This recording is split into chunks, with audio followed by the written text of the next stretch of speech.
ಎಲ್ಲ ನನ್ನ ಪ್ರೀತಿಯ ವೀಕ್ಷಕರಿಗೆ ನಿಮ್ಮ ರಘುರಾಮ್ ಮಾಡುವ ಆತ್ಮೀಯ ನಮಸ್ಕಾರಗಳು. ಮತ್ತು ನಿಮ್ಮ ರಘುರಾಮ್ ಬಂದಾಯಿತು. ನಮ್ಮ ಅದೇ ಕಣ್ಣು ಖ್ಯಾತಿಯ ಸತೀಶ್ ಸರ್ ಅವರ ಸರಣಿನ ಮತ್ತೆ ಪ್ರಾರಂಭ ಮಾಡೋದಕ್ಕೆ ಶುರು ಮಾಡಾಯಿತು. ನಿನ್ನೆ ನಾನು ಹೇಳಿದ್ದೆ ಭಾರ್ಗವ ಸರ್ನ ಹೇಗೆ ಸತೀಶ್ ಸರ್ ಭೇಟಿಯಾದರು, ಚಿತ್ರರಂಗಕ್ಕೆ ಹೇಗೆ ಬಂದರು ಅಂತ. ಅದಕ್ಕೆ ಹೋಗೋದಕ್ಕಿಂತ ಮುಂಚೆ ಇನ್ನೊಂದು 2 ವಿಚಾರಗಳನ್ನ ಹೇಳಿ ಅದಕ್ಕೆ ಬರ್ತೀನಿ. ಸತೀಶ್ ಸರ್ ಅವರ ತಾಯಿ ಕೋಮಲಮ್ಮ ಏನಿದ್ದಾರೆ, ಅವರು ತುಂಬ ಒಳ್ಳೆ ಅಸ್ಟ್ರಾಲಜರ್, ಕೈರೇಖೆನ ನೋಡೋರಂತೆ. ನಮ್ಮ ಸತೀಶ್ ಸರ್ ಹೇಗೆ ಅಂತಂದರೆ ಕಾಯಕವೇ ಕೈಲಾಸ ಅಂತ.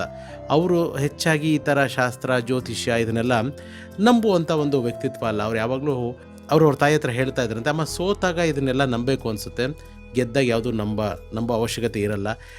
ಸೊ ಹಾಗಾಗಿ ಸತೀಶ್ ಸರ್ಗೆ ಇದ್ರ ಬಗ್ಗೆ ಅಷ್ಟಕ್ಕಷ್ಟೇ ಇದ್ದರು. ಅವ್ರ ತಾಯಿಯ ಕೆಲಸದ ಬಗ್ಗೆ ಅವರಿಗೆ ತುಂಬ ಗೌರವ ಆಯಿತು. ಆ್ಯಂಡ್ ಸತೀಶ್ ಸರ್ಗೆ ಪೈಲಟ್ ಆಗೋ ಆಸೆ ತುಂಬ ಇತ್ತಂತೆ.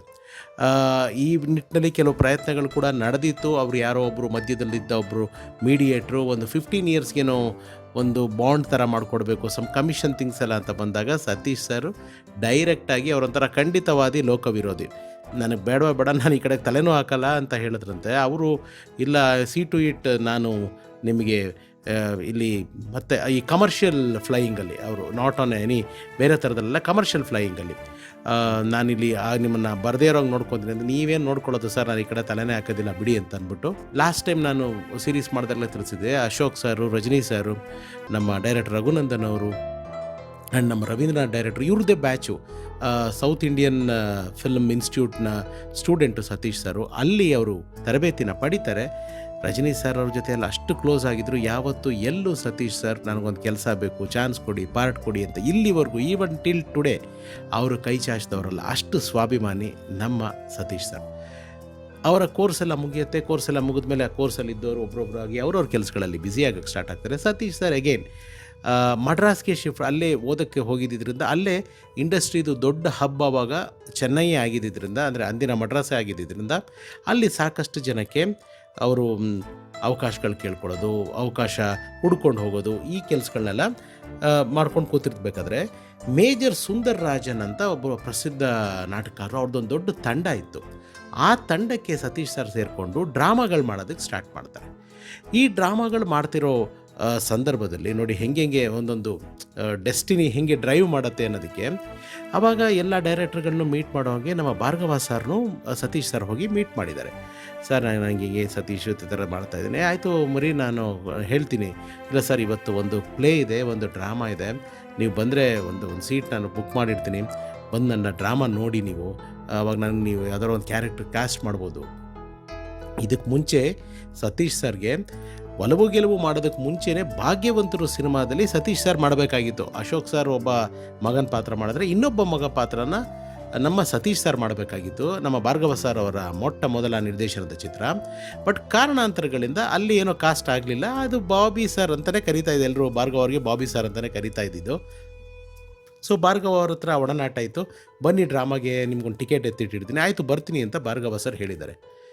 ಅಲ್ಲಿ 7 ಗಂಟೆಗೆ ಡ್ರಾಮಾ ಸ್ಟಾರ್ಟ್ ಅಂದರೆ ಆ ಡ್ರಾಮಾದ ಸೆಕ್ರೆಟ್ರಿ ಅವ್ರ ಹತ್ರ ಸತೀಶ್ ಸರ್ ಹೋಗಿ ಸಂಜೆನೇ, ಸರ್ ನಮ್ಗೆ ಒಬ್ಬರು ಡೈರೆಕ್ಟ್ರು ಬರ್ತಾರೆ, ದಯವಿಟ್ಟು ಒಂದು ಟಿಕೆಟ್ ಬೇಕು. ಆಯಿತು ಬಿಡು ಕೊಡ್ತೀನಿ ಅಂತ ಅವ್ರ ಸೆಕ್ರೆಟ್ರಿ ಅವ್ರು ಹೇಳಿದರೆ ಟಿಕೆಟ್ ಬ್ಲಾಕ್ ಮಾಡಿದ್ದಾರೆ. ಭಾರ್ಗವ ಸರ್ ಬಂದೇ ಇಲ್ಲ.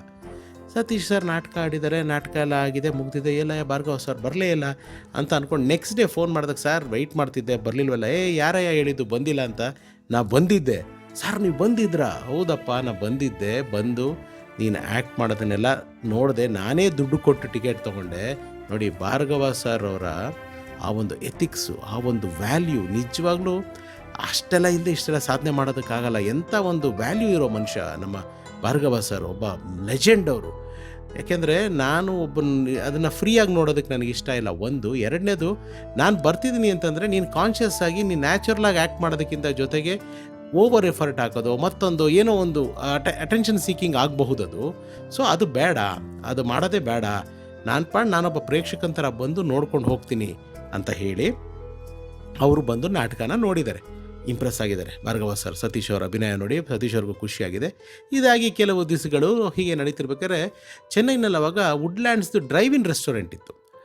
ಆ ಡ್ರೈವ್ ಇನ್ ರೆಸ್ಟೋರೆಂಟ್ಗೆ ಅಪ್ಪಾಜಿನೂ ಎವ್ರಿ ಸಂಡೇಸ್ ಹೋಗೋರಂತೆ. ಅದು ತುಂಬ ಒಂದು ಅಡ್ಡ. ನಮ್ಮ ಸೌತ್ ಇಂಡಿಯನ್ಸ್ ಇವತ್ತಿಗೂ ವುಡ್ಲ್ಯಾಂಡ್ಸ್ ಹೋಟ್ಲಿದೆ, ಬಟ್ ಡ್ರೈವ್ ಇನ್ ರೆಸ್ಟೋರೆಂಟ್ ನಾನು ಹೋಗಿಲ್ಲ. ವುಡ್ಲ್ಯಾಂಡ್ಸ್ ಹೋಟ್ಲಿಗೆ ಹೋಗಿದ್ದೀನಿ, ಡ್ರೈವ್ ಇನ್ ವುಡ್ಲ್ಯಾಂಡ್ಸಿಗೆ ನಾನು ಹೋಗಿಲ್ಲ. ಅಲ್ಲೆಲ್ಲ ತುಂಬ ನಮ್ಮ ಸಿನಿಮಾ ಕೆಲಸಗಳು ಈ ಪಾಮ್ ಗುರು ಥರನೇ ಅಲ್ಲೂ ಸಾಕಷ್ಟು ಸಿನಿಮಾ ಚರ್ಚೆಗಳು, ಡೈರೆಕ್ಟರ್ಗಳು ಇವರೆಲ್ಲ ಬರೋರು. ಸತೀಶ್ ಸರ್ ಅಲ್ಲೇ ಓಡಾಡ್ತಿರ್ಬೇಕಾದ್ರೆ ನಮ್ಮ ಮೈಸೂರು ಮೀಸೆ ಶ್ರೀನಿವಾಸ್ ಅವರು, ಅಮ್ಮ ಅವರ ಸಹೋದರ, ಅವರು ಅಲ್ಲೇ ಇದ್ದಾರೆ. ಅವರು ಹಿಂಗೆ ಪಿಕ್ಚರು ಒಂದು ಈ ಒಲವು ಗೆಲುವುದು ಡಿಸ್ಕಷನ್ ನಡೀತಾ ಇದೆ. ಸತೀಶ್ ಸರ್ ಹೋಗಿ ಮೀಟ್ ಮಾಡಿದಾಗ ಆಯಿತು ಹೇಳ್ತೀನಿ ಡೈರೆಕ್ಟರ್ ಸರ್ಗೆ ತಕ್ಷಣ ಭಾರ್ಗವ ಸರ್ಗೆ ಹೇಳಿದರೆ, ಭಾರ್ಗವ ಅವ್ರಿಗೆ ಆಲ್ರೆಡಿ ಸತೀಶ್ ಸರ್ ಅವ್ರ ಬಗ್ಗೆ ಗೊತ್ತಿದ್ದರಿಂದ ಅವರು ನಮ್ಮ ಒಲವು ಗೆಲುವು ಚಿತ್ರದಲ್ಲಿ ಅಣ್ಣವರು ಹಾಗೂ ಲಕ್ಷ್ಮೀ ಮೇಡಮ್ ಅವ್ರ ಜೊತೆಗೆ ಹೊಸ ಪರಿಚಯದ ಮೂಲಕ ಪರಿಚಯ ಆದರು. ಅವ್ರ ಜೊತೆಗೆ ನಮ್ಮ ದಿಲೀಪ್ ಅವ್ರು ಕೂಡ ಪರಿಚಯ ಆಗಿದ್ದರು ಇದೇ ಸಿನಿಮಾದಲ್ಲೇನೆ. ನಾನು ತಿಳಿಸಿದ್ದೆ ಇದ್ರ ಬಗ್ಗೆ. ಸೊ ಒಲವು ಗೆಲುವು ಆಯಿತು. ಒಲವು ಗೆಲುವು ಆದಮೇಲೆ ಸತೀಶ್ ಸರ್ ಕೆರಳಿದ ಸಿನಿಮಾ ಮಾಡ್ತಾರೆ. ನಮ್ಮ ಚಿ ದತ್ತರಾಜ್ ಅವರ ನಿರ್ದೇಶನದ ಚಿತ್ರ, ನಮ್ಮ ಚಿ ಉದಯಶಂಕರ್ ಅವರ ತಮ್ಮ. ಆ ಸಿನಿಮಾದಲ್ಲೂ ಒಂದು ಗಮನ ಸೆಳೆಯುವಂಥ ಒಂದು ಪಾತ್ರ ಮಾಡ್ತಾರೆ. ಅವರ ವೃತ್ತಿ ಬದುಕು ಪ್ರಾರಂಭ ಆಗ್ತಾ ಇದೆ ಅನ್ನೋ ಒಂದು ಸಂದರ್ಭದಲ್ಲಿ ಅಳಿದೇವರು ಅಂತ ಒಂದು ಸಿನಿಮಾ ಮಾಡ್ತಾರೆ. ಆ ಚಿತ್ರದ ನಿರ್ದೇಶಕ ಬಂದ್ಬಿಟ್ಟು ಸಿ ವಿ ರಾಜೇಂದ್ರನ್ ಅಂತ ಒಬ್ಬ ದೊಡ್ಡ ನಿರ್ದೇಶಕ. ಸಿ ವಿ ಶ್ರೀಧರ್ ಅಂತ ಏನೊಬ್ಬ ಬಹಳ ಜನಪ್ರಿಯ ನಿರ್ದೇಶಕರಿದ್ದರು, ಅವರ ಕಸಿನ್ ಬ್ರದರ್ ಅವರು. ಸಿ ವಿ ರಾಜೇಂದ್ರನ್ ಅವರು ಅಳಿದೇವರು ಅನ್ನೋ ಸಿನಿಮಾದ ಡೈರೆಕ್ಟ್ರು. ಅಲ್ಲಿ ಸತೀಶ್ ಸರ್ ಒಡನಾಟ ಇರುತ್ತೆ. ಅದೇ ಟೈಮಲ್ಲಿ ಸರಿಯಾಗಿ ನಮ್ಮ crazy star doctor V Ravichandran ಅವರ ನಾನೇ ರಾಜ ಚಿತ್ರ ಶೂಟಿಂಗ್ ಆಗಿ ಡಬ್ಬಿಂಗ್ ಹಂತಕ್ಕೆ ಬಂದಿರುತ್ತೆ. ಡಬ್ಬಿಂಗ್ ಎಲ್ಲ ವಾಯ್ಸ್ ಯಾರು ಆಲ್ರೆಡಿ ಡಬ್ಬಿಂಗ್ ಆಗಿರೋ ಬೇರೆಯವ್ರು ಯಾರೋ ಡಬ್ಬಿಂಗ್ ಕಲಾವಿದರು ಡಬ್ ಮಾಡಿರ್ತಾರೆ. ಎಂ ಪಿ ಶಂಕರ್ ಅವ್ರಿಗೆ, ನಿರ್ಮಾಪಕರಿಗೆ, ಆಮೇಲೆ ನಮ್ಮ director sir C V Rajendran ಅವ್ರಿಗೆ ಯಾಕೋ ಆ ವಾಯ್ಸು ಇಲ್ಲ, ಸೂಟ್ ಆಗ್ತಾ ಇಲ್ಲ, ರವಿ ಸರ್ ಮಾಡಿರೋ ಪರ್ಫಾರ್ಮೆನ್ಸ್ಗೆ ಆ ವಾಯ್ಸು ಪ್ಲಸ್ ಆಗ್ತಾ ಇಲ್ಲ ಅಂತ ಹೇಳಿ ಅಳಿದೇವರು ಸಿನಿಮಾದಲ್ಲಿ ಸತೀಶ್ ಅವ್ರು ಮಾಡಿದ್ರಿಂದ ನಿಮ್ಮ ವಾಯ್ಸ್ ಚೆನ್ನಾಗಿದೆ, ನೀವು ವಾಯ್ಸ್ ಕೊಡೋಕ್ಕಾಗತ್ತಾ ಅಂತ ಕೇಳಿದ್ದಾರೆ. ಸತೀಶ್ ಸರ್ ಅಯ್ಯೋ ಅದಕ್ಕೆ ನಾನು ಸರ್ ಖಂಡಿತ ಕೊಡ್ತೀನಿ ಅಂಥೇಳಿ ನಾನೇ ರಾಜ ಚಿತ್ರದಲ್ಲಿ crazy star doctor V Ravichandran ಅವ್ರಿಗೆ ಹಿನ್ನೆಲೆ ಧ್ವನಿ ಕೊಟ್ಟಿರೋದೇ ನಮ್ಮ ಸತೀಶ್ ಅವರು. 1.5 ದಿನದಲ್ಲಿ ಹೋಲ್ ಪಿಕ್ಚರ್ ಡಬ್ಬಿಂಗ್ ಮುಗಿಸ್ಬಿಟ್ರಂತೆ ಸತೀಶ್ ಸರ್. ಅದು ಸಿ ವಿ ರಾಜೇಂದ್ರನ್ ಅವ್ರಿಗೆ ತುಂಬ ಖುಷಿಯಾಗಿದೆ. ಸಿ ವಿ ರಾಜೇಂದ್ರನ್ ಅವ್ರಿಗೆ ತುಂಬ ಖುಷಿಯಾಗಿ ಇಲ್ಲ ನನಗೇನು ಬೇಕಿತ್ತು ಆ ಫೀಲ್ ಸಿಕ್ತು ಅಂತ ಹೇಳಿ, ಇದಾದಮೇಲೆ ತಮಿಳಲ್ಲಿ ಕಮಲ್ ಹಾಸನ್ ಸರು, ಅಂಬಿಕಾ ಮೇಡಮ್ ಅವರು ಒಂದು ಸಿನಿಮಾ ಮಾಡ್ತಾರೆ. ನಾನು ಒಂದು ತೊಯ್ಲಾಳಿ ಅನ್ನೋ ಒಂದು ಸಿನಿಮಾ ಮಾಡ್ತಾರೆ. ಆ ಸಿನಿಮಾದಲ್ಲಿ ಕಮಲ್ ಸರ್ದು ಬೇರೆ ಬೇರೆ ಗೆಟಪ್ಗಳೆಲ್ಲ ಇರುತ್ತೆ. ಒಂದು ನೀಗ್ರೋ ಗೆಟಪಲ್ಲಿ ಬರ್ತಾರೆ, ಈ ಥರ ಬೇರೆ ಬೇರೆ ಗೆಟಪ್ಗಳಲ್ಲಿ ಬರ್ತಾರೆ. ಅದು ತಮಿಳು, ಕನ್ನಡ, ಬೇರೆ ಇದರ ಮಲ್ಟಿ ಲ್ಯಾಂಗ್ವೇಜಲ್ಲಿ ಫಿಲಮು. ತಮಿಳಲ್ಲಾಗುತ್ತೆ, ಕನ್ನಡದಲ್ಲಿ ಶ್ರೀನಾಥ್ ಅವರು ಕೂಡ ಒಂದು ಪಾತ್ರನ ನಿರ್ವಹಿಸ್ತಾರೆ. ಒಂದು ಸ್ವಲ್ಪ ಡಿಲೇ ಆಗುತ್ತೆ ಆ ಪಿಕ್ಚರು. ಆ ಸಿನಿಮಾ ಡಬ್ ಮಾಡಬೇಕು, ಕಮಲ್ ಸರ್ಗೆ ಕನ್ನಡದಲ್ಲಿ ವಾಯ್ಸ್ ಬೇಕು ಅಂದಾಗ ಸಿ ವಿ ರಾಜೇಂದ್ರನ್ ಅವರು ಅವರ cousin brother C V Sridhar ಅವ್ರಿಗೆ ಹೇಳ್ತಾರೆ, ಇಲ್ಲ ನಾನು ಹಿಂಗೆ ಒಬ್ಬರ ಹತ್ರ ಸತೀಶ್ ಅಂತ ನಮ್ಮ ಆ್ಯಕ್ಟ್ರು ಈ ನಾನೇ ರಾಜಾಗಿ ರವಿಚಂದ್ರನ್ ಅವ್ರಿಗೆ ವಾಯ್ಸ್ ಮಾಡಿಸಿದ್ದೆ, ತುಂಬ ಚೆನ್ನಾಗಿ ಮಾಡಿದರು. ಆವಾಗ ಒಂದು ದಿವಸ ಬೆಳಗ್ಗೆನೇ ನಮ್ಮ ಸಿ ವಿ ಶ್ರೀಧರ್ ಅವರು ಡೈರೆಕ್ಟ್ರು ಸತೀಶ್ ಸರ್ಗೆ ಫೋನ್ ಮಾಡಿ ಆ ಸಿನಿಮಾಗೆ ನೀವು ಡಬ್ ಮಾಡಬೇಕು ಅಂತ ಕೇಳ್ತಾರೆ. ಆಯಿತು ಅಂತ ಬಂದ್ಬಿಟ್ಟು ಸತೀಶ್ ಸರ್ ಒಪ್ಕೊಂಡು ಡಬ್ಬು ಕೂಡ ಮಾಡ್ತಾರೆ. ಆ ಸಿನಿಮಾ ಹೆಸರು ನನಗೆ ಬಂದಿರೋ ಸೋರ್ಸ್ ಪ್ರಕಾರ ಸೂರ್ಯೋದಯ ಅಂತ, ಬಟ್ ಅದು ರಿಲೀಸ್ ಆಗಿಲ್ಲ ಪಿಕ್ಚರು. ಕನ್ನಡ ವರ್ಷನ್ ರಿಲೀಸ್ ಆಗಲಿಲ್ಲ, ತಮಿಳ್ ರಿಲೀಸ್ ಆಯಿತು, ಕನ್ನಡದ ವರ್ಷನ್ ಪಿಕ್ಚರ್ ರಿಲೀಸೇ ಆಗಲಿಲ್ಲ. ಸೊ ಹಾಗಾಗಿ ಅದರದ್ದು ಯಾವುದೇ ನಮ್ಮ ಹತ್ರ ಡಾಕ್ಯುಮೆಂಟ್ಸ್ ಇಲ್ಲ. ಸೂರ್ಯೋದಯ ಅಂತ ಒಂದು ಟೈಟ್ಲ್ ಇಟ್ಟಿದ್ರು, ಮಾತ್ರ ನನಗೊಂದು ಮಾಹಿತಿ ಸಿಕ್ತು. ಆ ಸಿನಿಮಾ ಡಬ್ಬಿಂಗ್ ಮಾಡ್ತಾರೆ. ಡಬ್ಬಿಂಗ್ ಮಾಡೋಕ್ಕೆ ಬಂದಾಗ ಅದೇ ನಾನು ಆಗಲೇ ತಿಳಿಸಿಗೆ ಕಮಲ್ ಅವರು ಬೇರೆ ಬೇರೆ ಗೆಟಪ್ಪಲ್ಲಿ ಇದ್ದಿದ್ದರಿಂದ ವಾಯ್ಸು ಮಾಡ್ಯುಲೇಷನ್ ಎಲ್ಲನೂ ಚೇಂಜ್ ಇರೋದು.